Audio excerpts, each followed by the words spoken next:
सद्गुरुभ्यो नमः। रामं रामानुजं सीतां भरतं भरतानुजं सुग्रीवं वायुसूनुं च प्रणमामि पुनः पुनः।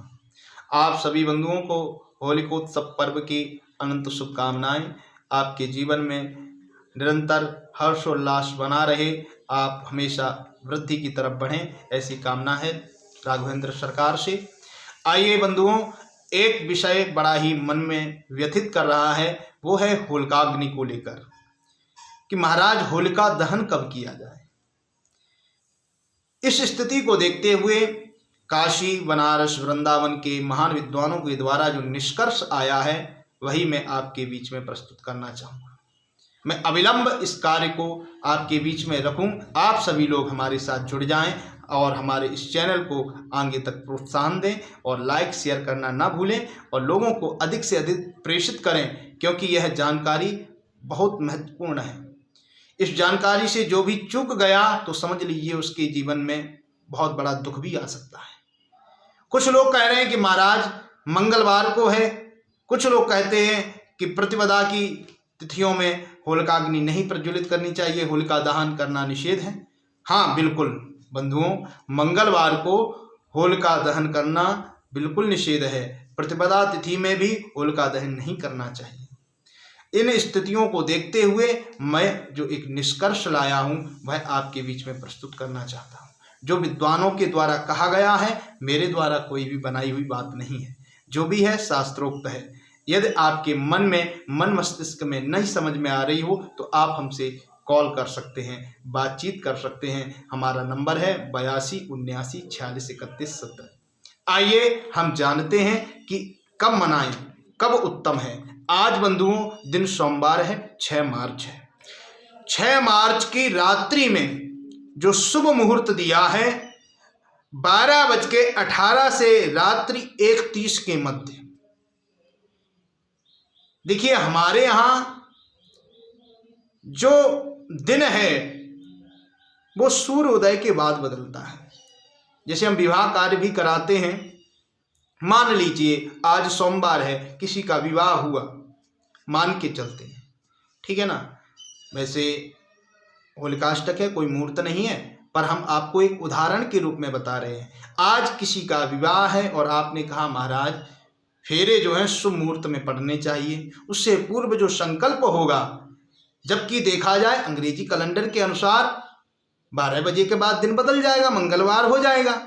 परंतु हम क्या बोलेंगे, वहां मंगलवार न बोलकर सोमवार ही कहेंगे, क्योंकि हमारे यहाँ जो दिन परिवर्तन है वो सूर्योदय के बाद है। यह ध्यान रखना है बंधुओं। तो हमें भी इसमें भी बहुत ध्यान रखने की आवश्यकता है। जो हमारा दिन परिवर्तन होगा वो सूर्योदय के बाद होगा। तो यानी कि सोमवार की रात्रि में हम होलिका दहन करेंगे। पहला मुहूर्त है, जान लीजिए 12:18 से रात्रि 1:30 तक। इस मध्य में भद्र पक्ष में होलिका दाह करना शुभ कहा गया है। अब होलिका दाह का द्वितीय काल बता देते हैं। द्वितीय काल जो है बंधुओं वो ब्रह्म मुहूर्त वेला में है। वो है 5:05 से 6:20 के मध्य। इस कालखंड में होलिकाग्नि का पूजन करके, होलिका माता का पूजन करके और होलिका दहन कर देना चाहिए। हम इसलिए इन बातों को आपके मध्य में लेकर आए कि किसी के साथ अनिष्ट ना हो।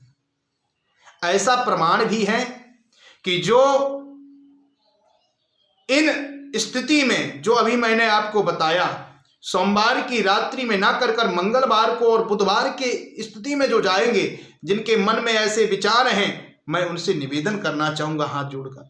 शास्त्र में ऐसा एक कालखंड निकृष्ट बताया है कि इन स्थिति में यदि कोई मंगलवार और बुधवार को अपनी मनमानी तरीके से, शास्त्र की ना मानकर अपने मनमाने ढंग से जो करेगा, उनके यहाँ उनका अनुज भाई होगा तो वो जो है मृत्यु को प्राप्त होगा। ऐसा साफ साफ लिखा है बंधुओं। और जो अनुज भाइयों से भी न संबंधित हों और ये जो कोई भी पर्यटन कार्य करते हैं, किसी न किसी रूप में किसी क्षेत्र में आना जाना जिनका बना ही रहता है, कोई ना कोई तो कार्य आज के समय में सबका बना ही रहता है बंधुओं।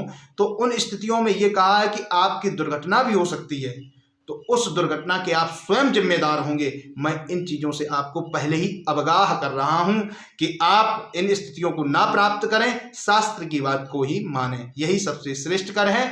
तो आप ये जान लीजिए कि आज जो भी होना है वो आज ही है, सोमवार की रात्रि ही है, और मंगलवार की सुबह यानी कि 6 बजे के बाद जब सूर्योदय होगा तो मंगलवार लग जाएगा, पूर्णमासी आ जाएगी। आप दान, व्रत, कुल देवी पूजा, कुल पूजा जो भी आप करना चाह रहे हैं वो आप सहर्ष कर सकते हैं। ब्रह्मदेव स्थान पर जाकर अपना पाठ पूजन जो भी आपको सुनाना है वो सब सुना सकते हैं, तो वो आप मंगलवार को कर सकते हैं। अब हमारे यहाँ एक प्रचलन है आखत का, ये भी विचार है क्योंकि हम जो करते हैं वो शुभ करें भाई, ये पर्व ही शुभ कार्य का है। तो होलिकोत्सव के उपलक्ष्य में हमारे यहाँ आखत का प्रचलन है। तो आखत कहीं कहीं पड़ती भी है, कहीं नहीं पड़ती है, बाली होती है, बाली है, तो उन बालियों को लाकर होलिकाग्नि में छोड़ा जाता है, जिससे कि हमारे घर में होलिका माता की कृपा से, भक्त प्रहलाद की दया से, भक्त वत्सल करुणा निधान की असीम कृपा से हमारे जीवन में वृद्धि बनी रहे, इस रूप में हम वो बाली को अर्पित करते हैं होलिकाग्नि में। तो बंधुओं, उस स्थिति में जो आखत का शुभ मुहूर्त है वो ऐसा बताया है कि 6 बजे सायंकालीन वेला में आखत डालिए और अपने श्रेष्ठ जनों से, गुरुजनों से, माता पिता से, वृद्धजनों से, सभी से आशीर्वाद प्राप्त करिए। उससे आपके जीवन में नवीनता आएगी। अभिवादनशीलस्य नृत्यो विद्धो पशुविना है।